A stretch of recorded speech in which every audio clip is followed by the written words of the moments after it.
the deer panteth for the water, so my soul longs after thee. You alone are my heart's desire, and I long to worship thee. You alone are my strength, my shield. To you alone may my spirit yield. You alone are my heart's desire, and I long to worship thee.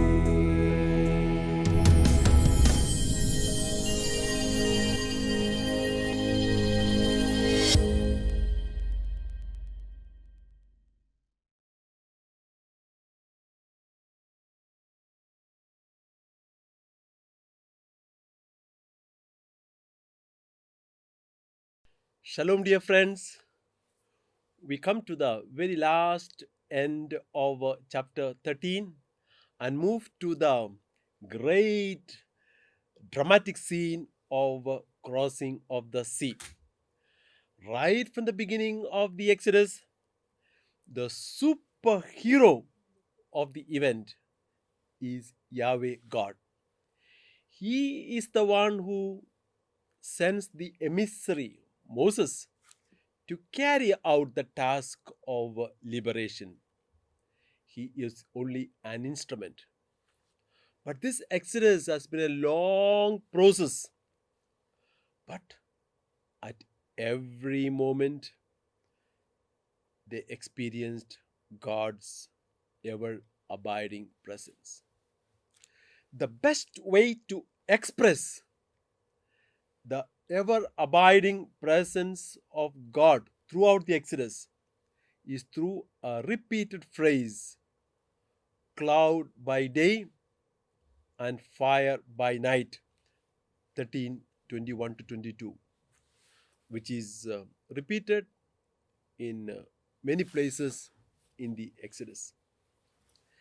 In the Pentateuch, the divine presence is manifested in different ways.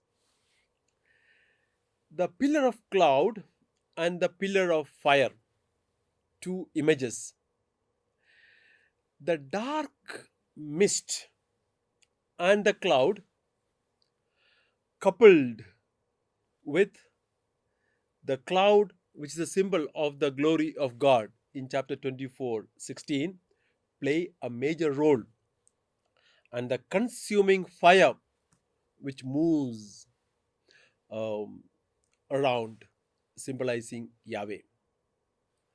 There is a mythological theology that makes use of many ideas or image. Right from the beginning of the experience of Israel, the people of Israel experience God's presence. The cloud and fire are God's participation in the key events of the Exodus and the desert wandering. This expression may reflect the ancient custom of carrying a burning coal at the head of the marching army or a caravan to indicate the line of march by day and night. In the Bible, this is a traditional way of expressing God's presence and guidance. As I mentioned, in the olden times, during the war, the warriors used smoke to aid the army during the day, and they used fire by night to guide the marching army. And here it's God alone who does this on behalf of Israel. The conclusion to the chapter of 13 speaks about the transfer of Joseph's bone in verse 19 in fulfillment of the oath that they made in Genesis chapter 50, 24 to 25, conclusion to chapter 50 of Genesis. So the people carried the coffin of Joseph along with the tablets of stone, the covenant, all the years of wandering in the desert till they reached the promised land. According to this tradition, Joseph was buried at Shechem. Take, for example, Joshua 24:38, Acts of the Apostles, chapter 7:16. For an Israelite audience, this would have evoked the connection of the sanctuary at Shechem with the patriarchs Jacob and Joseph. The place of Shechem was associated with the patriarchs of Jacob and Joseph. In Genesis 33:20, Jacob had set up an altar and invoked El, the God of Israel. Now we come to the new chapter, chapter 14, will be one of the most dramatic chapters in Exodus. The Egyptian pursuit of Israel. So, chapter 14 continues the narrative of the great events of the Exodus and switches to the miracle at the sea. We have three traditions merging here: the Yahwist, the Elohist, and the priestly tradition. And they are all interwoven in this chapter of the dramatic events happening at the sea. Um, Prominently, the P tradition and a mixture of J and E will play um, this the scene of the sea. Most of the places mentioned in verses 1 to 4 cannot be easily located. Yahweh brings the people back to the main road, and it says, walking, they are wandering aimlessly. Wandering aimlessly. Apparently, the Israelites were unable to break through and had to turn back. The result is that they were trapped. They were trapped between the water barrier and the Egyptian forces. See, the wilderness has closed in on them. So they are now between the water barrier and the Egyptian forces, seen and pursued by the army of Pharaoh. Now it looks as though Yahweh is provoking Pharaoh to get glory, to be recognized as the only deity by his decisive victory over Egypt and their gods. So here we come to the final and decisive intention of Yahweh. So the aim, ultimate aim, is Yahweh's glory, not the glory of Israel. The repeated usage that we have already seen, the Lord hardened the heart of Pharaoh. Again, that is found in chapter 14, three times, verse 4, verse 8, verse 17. And we have already seen the implication of this phrase.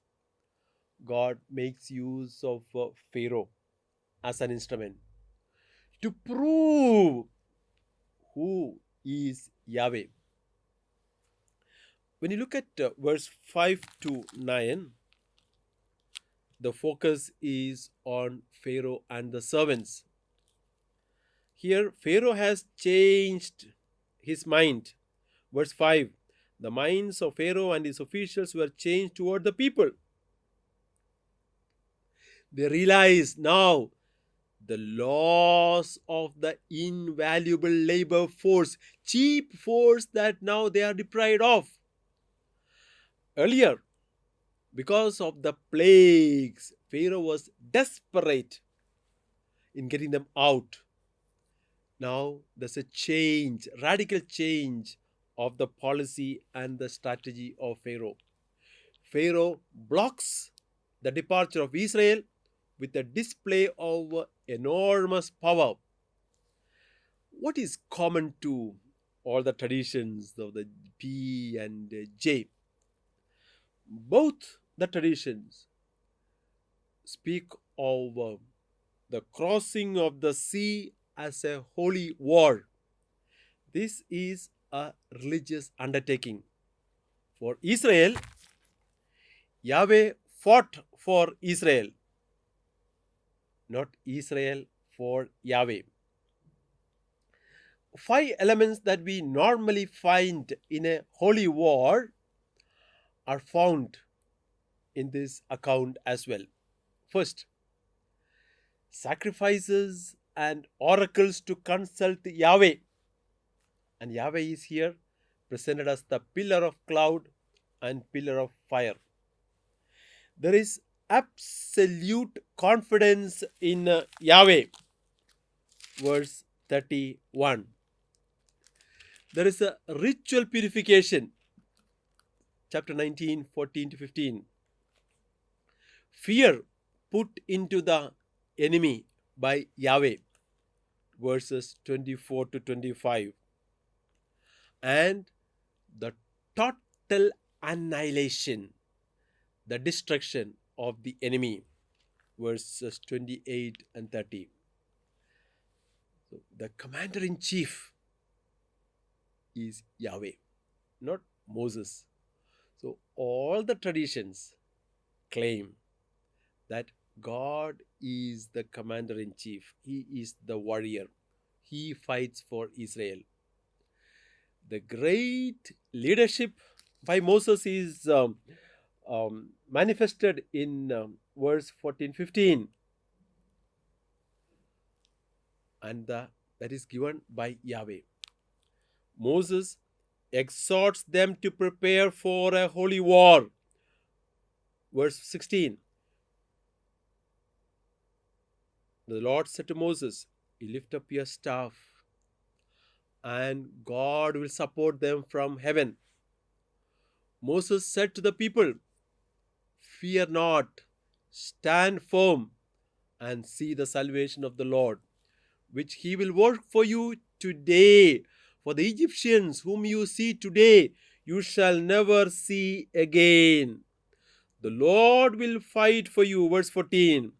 And you have only to keep still. You have only to remain silent. The victory would be a mighty act of God, who was fighting for his people in a contest with the powerful, deified Pharaoh. The priestly tradition in 15 to 18 is the response to the cry of Israel.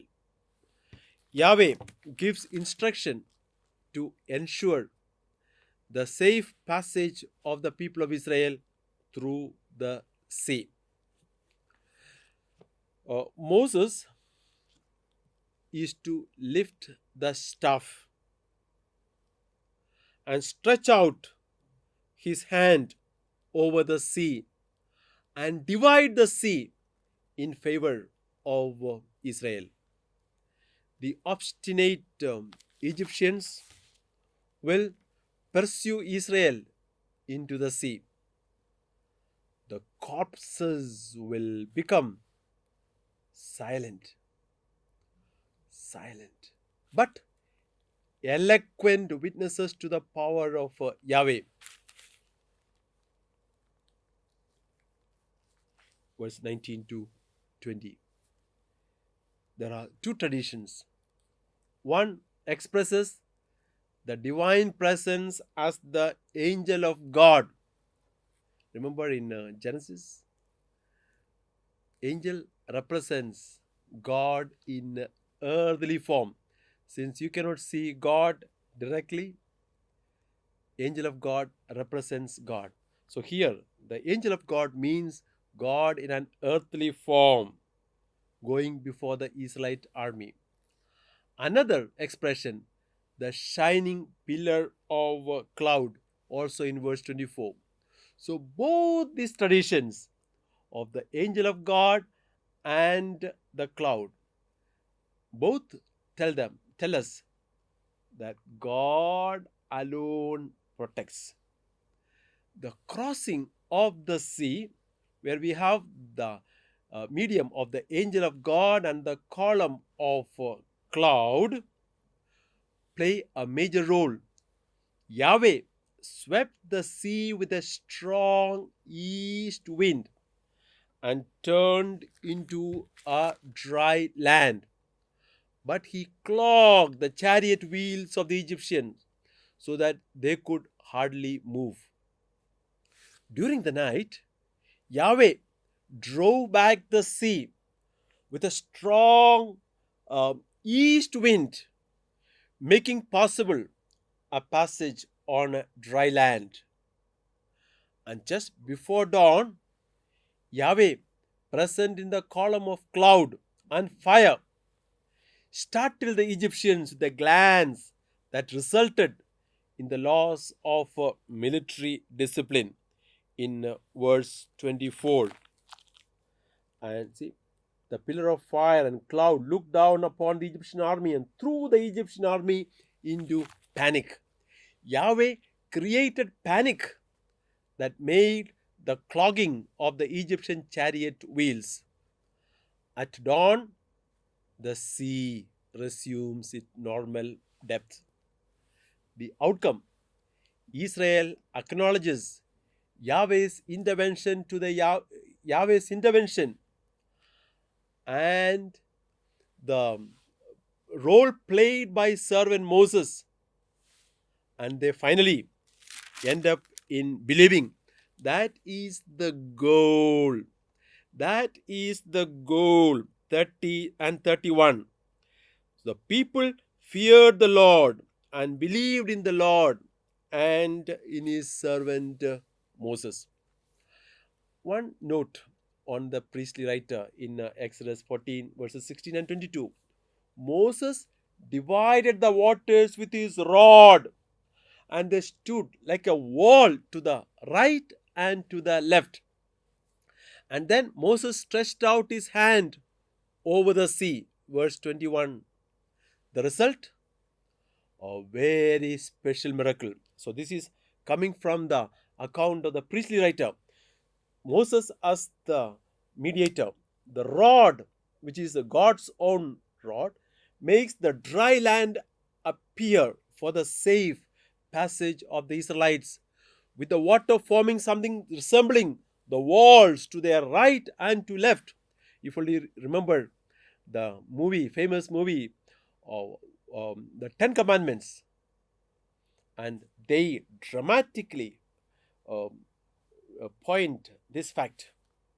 Now, at this point, the Egyptian forces pursue the Israelites on the dry land. So now, because of the rod that made the sea dry, now they are also following. At this time, Yahweh's command, stretch out the hand once again over the sea.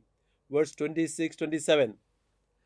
The returning waters engulfed the entire Egyptian army. Verse 28. So the priestly writer is much more dramatic. Moses' gesture has replaced Yahweh's strong eastern wind. So the Yahweh's writer uses the natural force of the east wind blowing the whole night and making the place dry. Psalm 76. He split the sea and brought them through, made the waters stand up like a dam. Other books of the Bible to claim this tradition.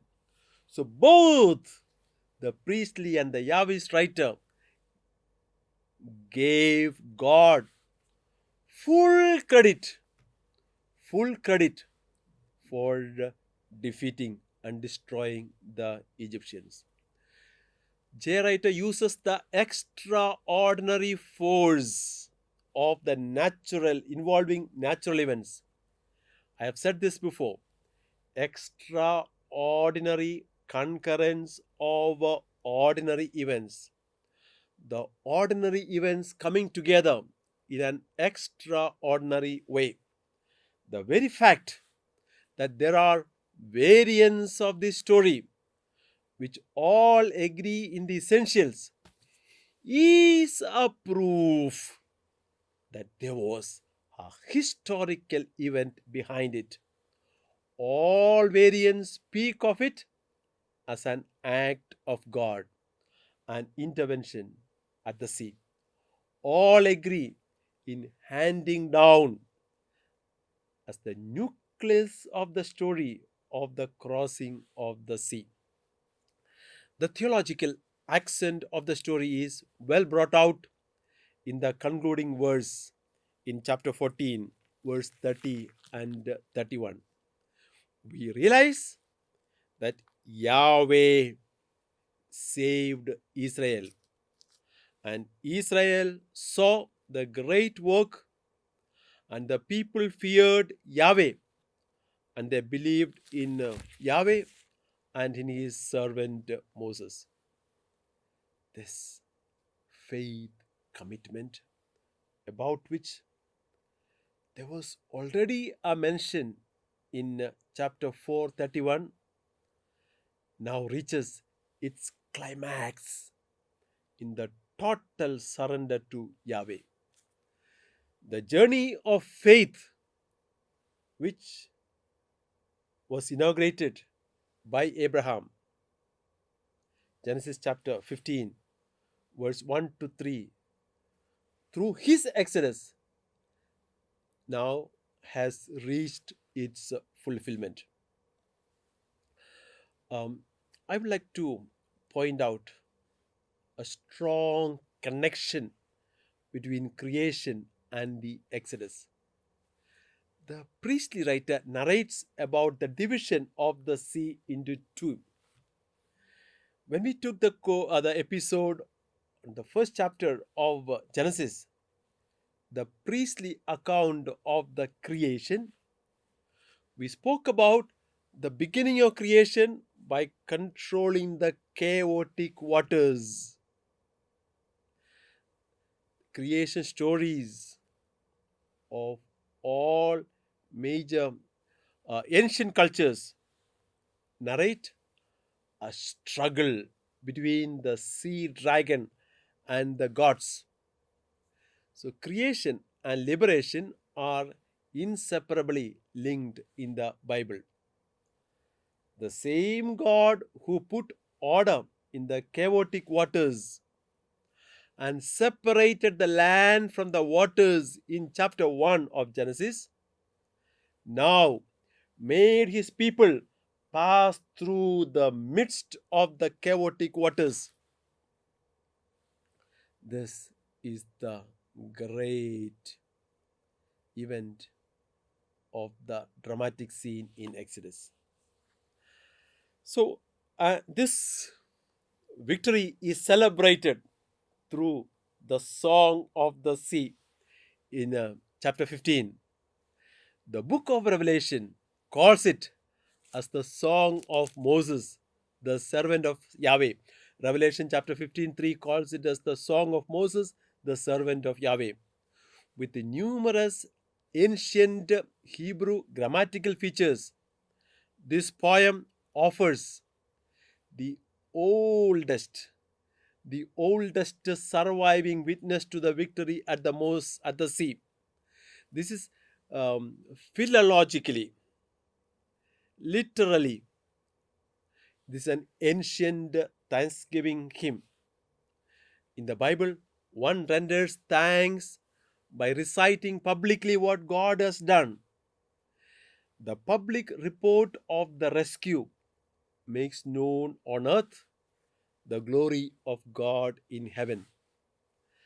The hymn of the sea praises Yahweh for raising the storm that overturned chariots of Pharaoh. This is very close to the song of Deborah in the book of Judges, chapter 5. The story of victory that Yahweh brought to Israel. So, strangely enough, in this song of praise, there is no reference to the activity of Moses at all in this poem. This was used to be sung during the Passover celebration.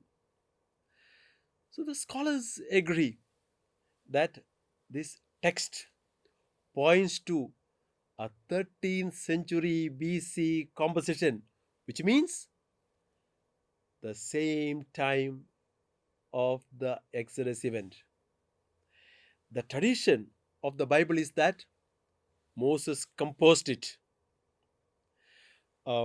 Verses 13 to 18 point to the conquest of Canaan.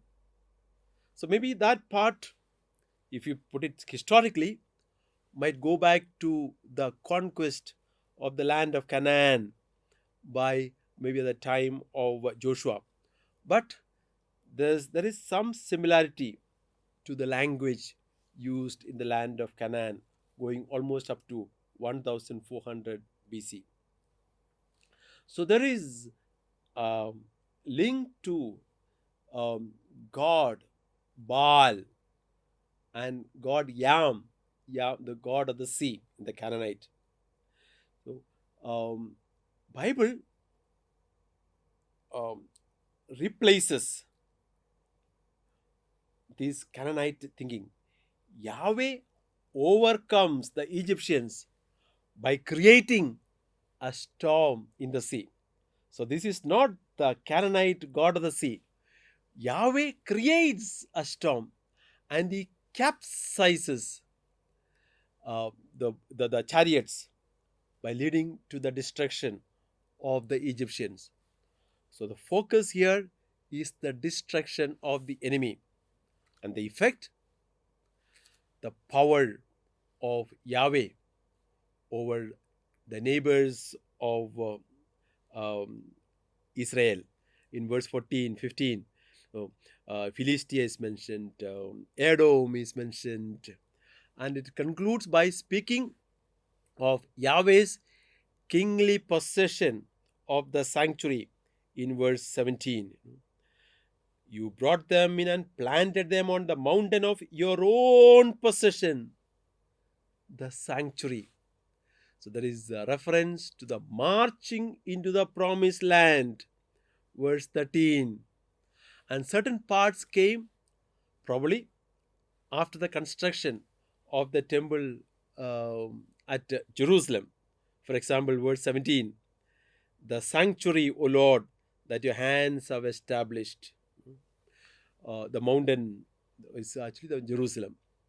The second part of the song is the song of Miriam, verses 19 to 20, on the model of the victory song of Moses, his elder sister Miriam. We get the name from Numbers 26:59. Led the Israelite women in singing and praising God. Miriam is, and the name Miriam appears first time in verse 20. So you recall how God saved the Israelites and destroyed the enemies, Egyptian. Now, an information. Miriam was a dominant figure in the early tradition of Israel. We can verify with the Micah chapter 6 verse 4. So she is called a prophet because of her ecstatic rousing of devotion to the Lord. Um, we introduce a new topic, which we'll take up, of course, in the next episode. That the second part of Exodus, the formation of the people of God, which goes from chapter 15, verse 22 to the end of Exodus. So we said the first part of Exodus is about coming out. In chapter 5, verse 1, let my people go that they may worship me. The first part, realization of the command, let my people go. So first 15 chapters speak about the realization of that command, let my people go. Now the second part, from chapter 15 verse 22 onwards, the liberated slaves are gradually formed and transformed into God's people. So this liberation was only a beginning. The formation was a very, very slow and enduring process. So from chapter 15, verse 22, we'll take up the journey to Sinai, which is a major theme in the book of Exodus. And Israel in the wilderness is a favorite theme in the Old Testament. The covenant itself takes place in this wilderness. And we'll speak about the theological meaning of the wilderness experience in the next episode. Until then, bye, shalom, and God bless you. Thank you, Lord, for the gift and love of your sacred word. Open our hearts to put into practice that which you have revealed to us through your word. Amen.